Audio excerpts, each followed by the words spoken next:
कहानी अनोखा भूत। राजू बहुत ही गरीब लड़का था। वो नियम से रोज विद्यालय जाया करता था। फटे कपड़े, बिना जूतों के पैर और हाथ में किताबें लेकर 2 किलोमीटर चलकर जंगल के रास्ते से वो अपने विद्यालय पहुंचता था। राजू को देखकर लड़के उसे बहुत चिढ़ाते थे। उसे खेल की प्रतियोगिता में भी हिस्सा नहीं लेने देते थे।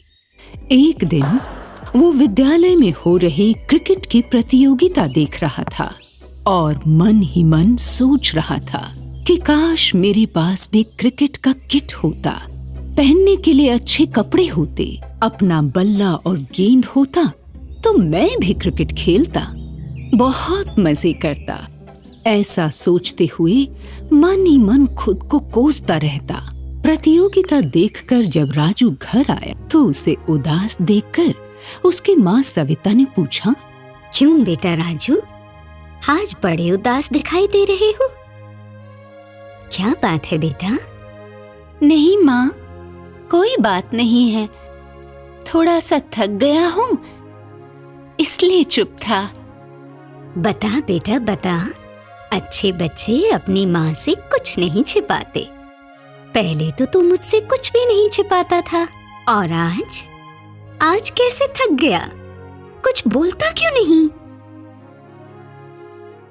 देखो माँ, मैं अपनी मन की बात बताता हूँ, मगर वादा करो तुम सुन के दुखी नहीं होगी। बता बेटा बता, बता मेरे राजू, मैं वादा करती हूँ मैं सुन के दुखी नहीं होऊंगी। माँ, मुझे भी क्रिकेट खेलने का शौक है, लेकिन खेल नहीं पाता हूँ। अपने घर की स्थिति देखकर कभी क्रिकेट नहीं खेल पाता हूँ। नहीं बेटा नहीं, अपने ऊपर विश्वास रखो, सब ठीक हो जाएगा। तुम्हारे भी अच्छे दिन आएंगे। तू भी स्कूल में क्रिकेट खेलेगा। मैं खुद तेरे लिए बैट, बल्ला और क्रिकेट खेलने का सारा सामान भी लेकर आऊंगी। अगले दिन मन में क्रिकेट वाली बात को सोचते हुए राजू जंगल वाले रास्ते से गुजर रहा था कि तभी वहां पर बरगद का पेड़ बिना हवा चले ही हिलने लगा। पेड़ को इस तरह हिलते देख राजू रुक गया और उस पेड़ में से बच्चे की आकृति वाला एक डरावना भूत प्रकट होके राजू के सामने आता है। देख राजू, तेरा भी कोई दोस्त नहीं है, मेरा भी कोई दोस्त नहीं है, इसलिए हम दोनों दोस्त बन जाते हैं और इस घने जंगल में खूब खेलेंगे। बोल राजू, कैसा रहेगा? अनोखे भूत को देखकर राजू कहता है, अरे अरे, तेरे चेहरे को देखकर तो मुझे बहुत डर लग रहा है, कहीं तो मुझे मारेगा तो नहीं? अरे नहीं राजू नहीं, अगर तू मेरा दोस्त बनेगा तो मैं तेरी मदद करूंगा। जो तुझे परेशान करेगा मैं उसकी जान ले लूंगा। भूत की बात सुनकर राजू बेहद खुश हो गया और फिर जंगल में दोनों ने खूब खेला। उस दिन राजू ने अपने स्कूल का पूरा समय खेल में बिताया और फिर घर लौट आया। राजू रात को सोते वक्त फिर अपनी गरीबी के बारे में सोचता है। तब तक वही भूत उसके कमरे तक पहुंच जाता है। बोल राजू, तू क्यों परेशान है? मैं तेरी परेशानी दूर कर देता हूँ। भूत राजू को एक जादुई छड़ी देता है और कहता है कि इस छड़ी से जो भी मांगोगे वो तुम्हें मिल जाएगा। ये लो राजू, अब मैं जा रहा हूँ। अरे दोस्त, तू इतनी रात में कहाँ जा रहा है, अकेले अकेले? अरे वहीं अपने बरगद के पेड़ पे पर एक बात ध्यान रखना, कल खेलने जरूर आना।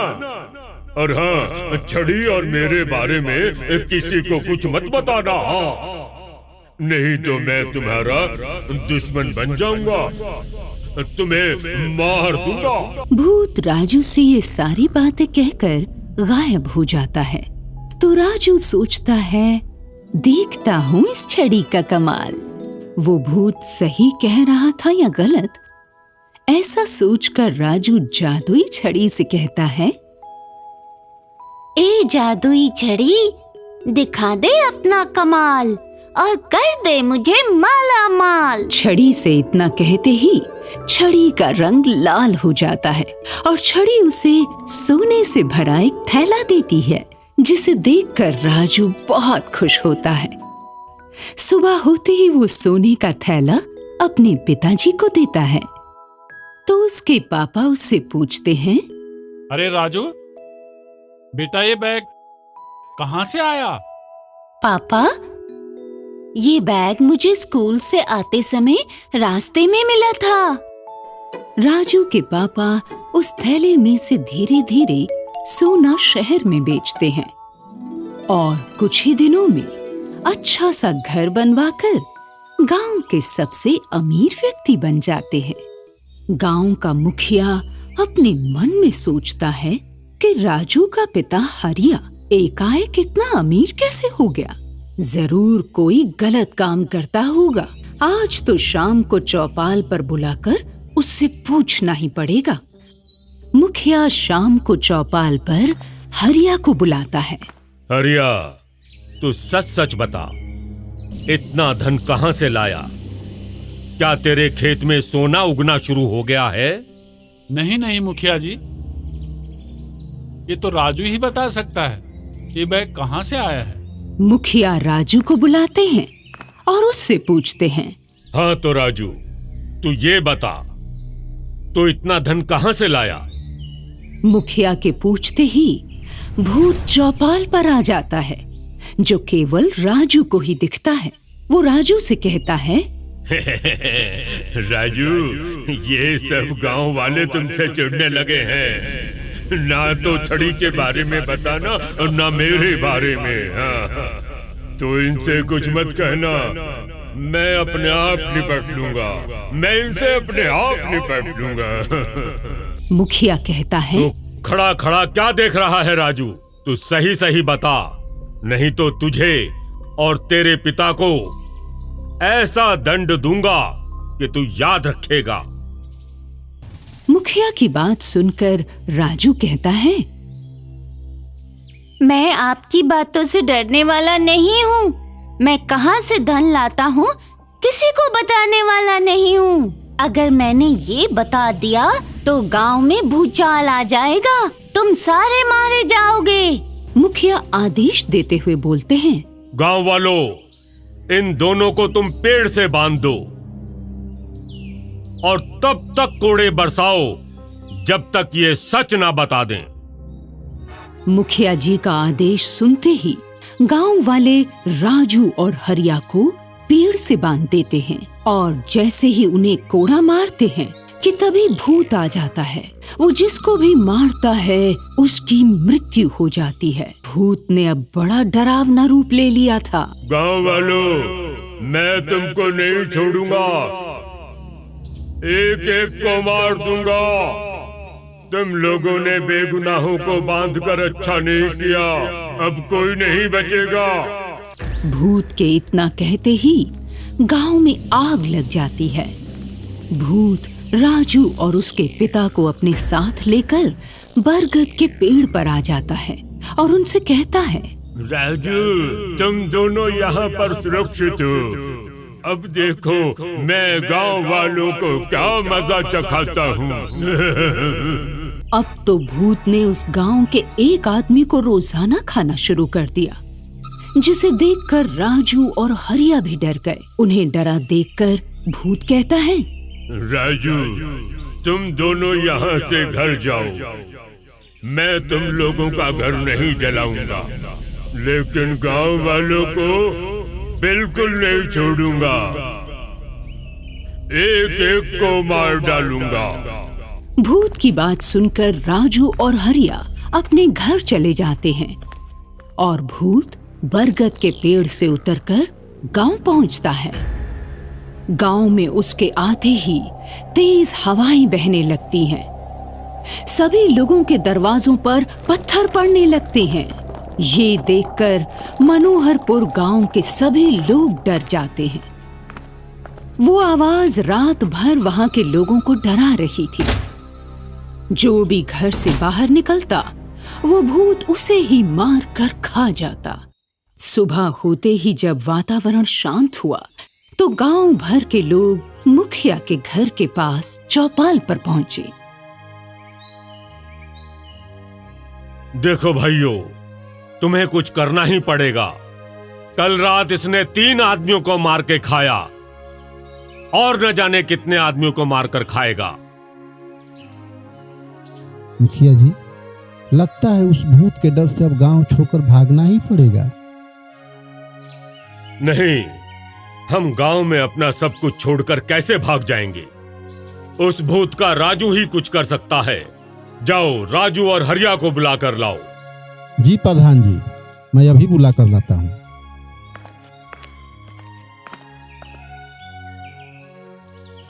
देखो राजू, अब उस भूत से तुम ही पूरे गांव को बचा सकते हो।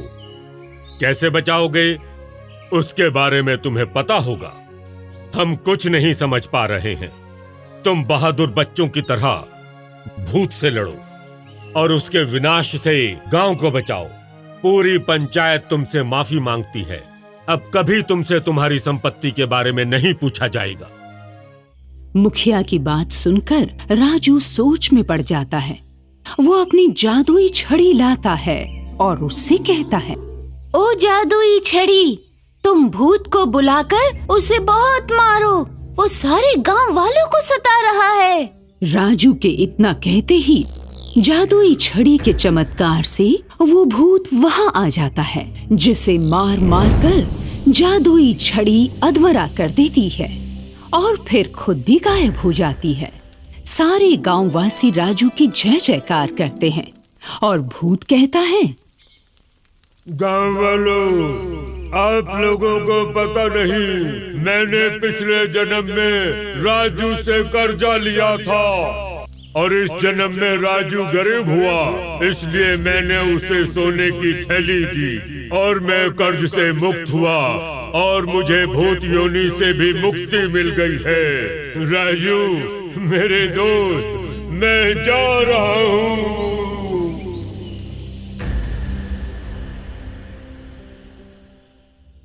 कहानी ऑटो वाला भूत। दुनिया का कोई भी देश हो, वहां के लोगों में भूत, प्रेत और पिशाचों का डर तो रहता ही है।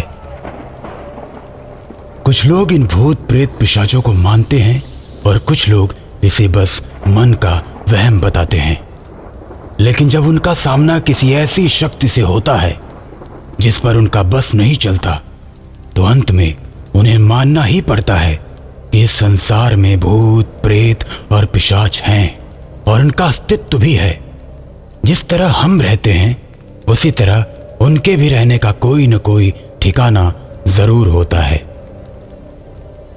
हमें कभी भी इनके अस्तित्व पर सवाल नहीं उठाना चाहिए और ईश्वर से विनती करनी चाहिए कि भूत, प्रेत और पिशाचों से हमारा सामना कभी ना हो।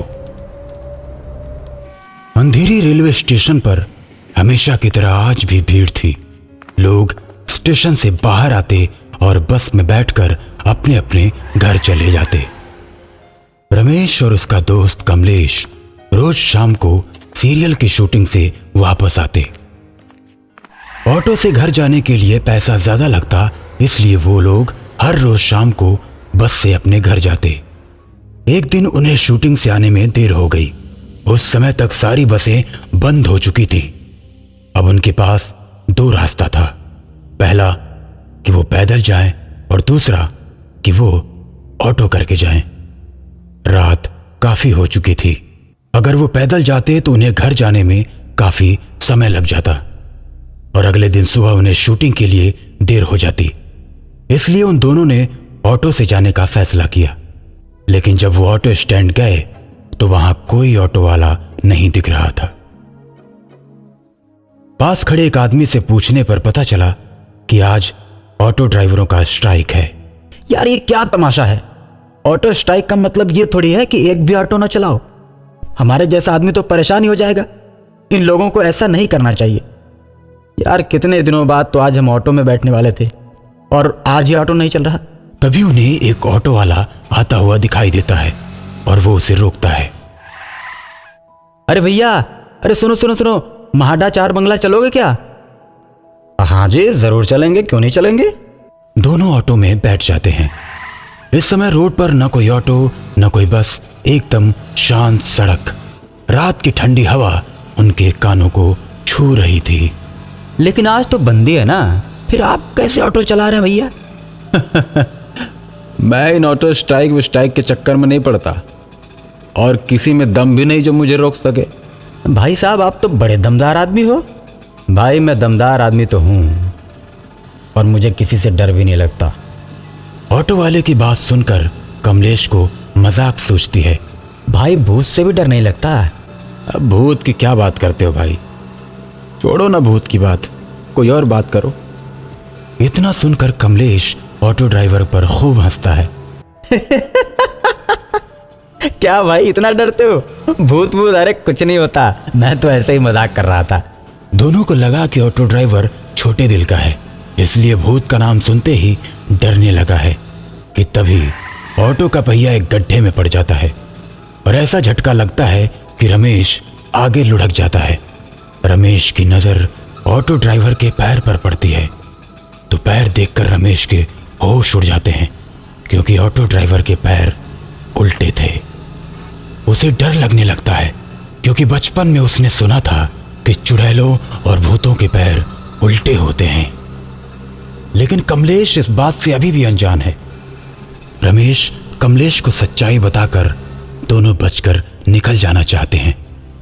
कई बार उसने कमलेश को बताने की कोशिश की, लेकिन ऑटो ड्राइवर शीशे से अक्सर पीछे देखता रहता है। एक बार फिर रमेश ने हिम्मत करके अपने दोस्त को ऑटो ड्राइवर की सच्चाई बता दी। सच्चाई जानकर कमलेश डर जाता है और कांपने लगता है। क्या हुआ भाई साहब, कोई दिक्कत है क्या? नहीं भाई साहब कोई दिक्कत नहीं है, थोड़ा 2 मिनट के लिए ऑटो रोकेंगे? रमेश ऑटो को रोकने के लिए कहता है, लेकिन ऑटो वाला नहीं रुकता। रमेश के कई बार कहने के बाद भी ऑटो ड्राइवर ऑटो नहीं रोकता। अब दोनों को और भी ज्यादा डर लगने लगता है। रमेश के दिमाग में एक आइडिया आता है और फिर वो गुस्से से चिल्लाता है। एक बार में तुम्हें सुनाई नहीं दे रहा? जब हम बोल रहे हैं ऑटो रोको तो क्यों नहीं रोकते? मेरे दोस्त का मोबाइल गिर गया है, जल्दी रोको। इतना कहने के बाद ऑटो ड्राइवर उनकी तरफ अपना सिर घुमा देता है। उसका चेहरा बदला हुआ है, उसकी आंखों से खून टपक रहा है। अब ये ऑटो नहीं रुक सकता, अब तुम दोनों मेरे शिकार हो। इतना कहकर भूतिया ऑटो ड्राइवर अपना सिर सामने करके ऑटो की रफ्तार और बढ़ा देता है। अब रमेश और कमलेश को लगने लगता है कि उनकी मौत निश्चित है, लेकिन दोनों अपने बचने की अंतिम कोशिश करने की सोचते हैं। उनके पास बचने का यही एक अंतिम रास्ता था। ऑटो की रफ्तार इतनी तेज थी कि उससे कूदने के बाद भी दोनों की जान जा सकती थी, लेकिन इसके अलावा उनके पास कोई रास्ता नहीं था। रमेश ने कमलेश को इशारा किया और दोनों एक ही बार में ऑटो से कूद गए। रोड पर फिसलकर दोनों के हाथ पैरों से खून निकलने लगे। दोनों को लगा कि अब ऑटो नहीं रुकेगा और हम बच गए, लेकिन कुछ दूर जाकर ऑटो रुक जाता है और वापस मुड़ने लगता है। ऑटो को अपनी तरफ बढ़ता देख दोनों समझ जाते हैं कि अब बचने का कोई रास्ता नहीं, ये भूत हम दोनों को मार डालेगा। लेकिन तभी पीछे से पुलिस की गाड़ी सायरन बजाते हुए आती है और दोनों के पास आकर रुक जाती है। पुलिस की गाड़ी को देखकर उनकी जान में जान आ जाती है। अरे क्या हुआ, कोई एक्सीडेंट हो गया क्या? किसी गाड़ी ने ठोक दिया क्या? सर वो जो सामने ऑटो है ना, उसी ने हम दोनों को ठोका है। ये सुनकर दो पुलिस वाले उस ऑटो की तरफ बढ़ते हैं। पुलिस वाले जब ऑटो के सामने पहुंचते हैं तो ऑटो वाला उन दोनों के ऊपर ऑटो चढ़ा देता है, जिससे दोनों पुलिस वाले बुरी तरह घायल हो जाते हैं। ये देख दरोगा गुस्से से आग बबूला हो जाता है और अपनी पिस्तौल निकालकर ऑटो के ऊपर फायरिंग करने लगता है। जैसे ही दरोगा के पिस्तौल की गोली खत्म होती है, भूत ऑटो से बाहर निकलता है और दरोगा का गला दबाकर उसे मार डालता है। दरोगा के मरने के बाद कमलेश और रमेश किसी तरह उठकर भागने लगते हैं और दरोगा को मारने के बाद वो भूत अब उनके पीछे बढ़ने लगता है। भूत को अपनी ओर आता देख दोनों लड़खड़ाते हुए और रफ्तार से भागने लगते हैं। रमेश पूरी ताकत के साथ भाग रहा था और कमलेश को भी तेज भागने के लिए बोल रहा था। पीछे से भूत भी उतनी ही तेजी के साथ भागता हुआ दोनों के पीछे आता है। एक बार फिर उन्हें लगता है कि पुलिस वालों की तरह हम भी मरने वाले हैं कि तभी उन्हें गणेश जी का मंदिर दिखाई देता है। दोनों भागकर गणेश जी के मंदिर के अंदर पहुंचते हैं और सुकून की गहरी सांस लेते हैं। मंदिर का पुजारी उन्हें जब घायल अवस्था में देखता है तो बोलता है, क्या हुआ बच्चों, तुम लोगों की यह हालत कैसे हुई? दोनों पुजारी को पूरी घटना के बारे में विस्तार से बताते हैं कि तभी भूत ऑटो लेकर मंदिर के पास पहुंच जाता है और पुजारी को ललकारता है, ए पुजारी, इन दोनों को मेरे हवाले कर दे, नहीं तो तुझे भी नहीं छोड़ूंगा। देखो, तुम इन बच्चों को नुकसान पहुंचाओगे तो मैं तुम्हारा अंत कर दूंगा। अगर दम है तो बाहर आओ, देखता हूं तुम मेरा अंत कैसे करते हो। पुजारी गणेश जी का त्रिशूल लेकर रमेश और कमलेश के साथ मंदिर के बाहर आते हैं। उनके मंदिर के बाहर आते ही भूत उन पर हमला कर देता है तो पुजारी भी उस पर त्रिशूल चला देते हैं। त्रिशूल के लगते ही भूत जलकर राख हो जाता है। कमलेश और रमेश वो रात मंदिर में ही बिताते हैं और सुबह पुजारी जी को धन्यवाद देकर चले जाते हैं।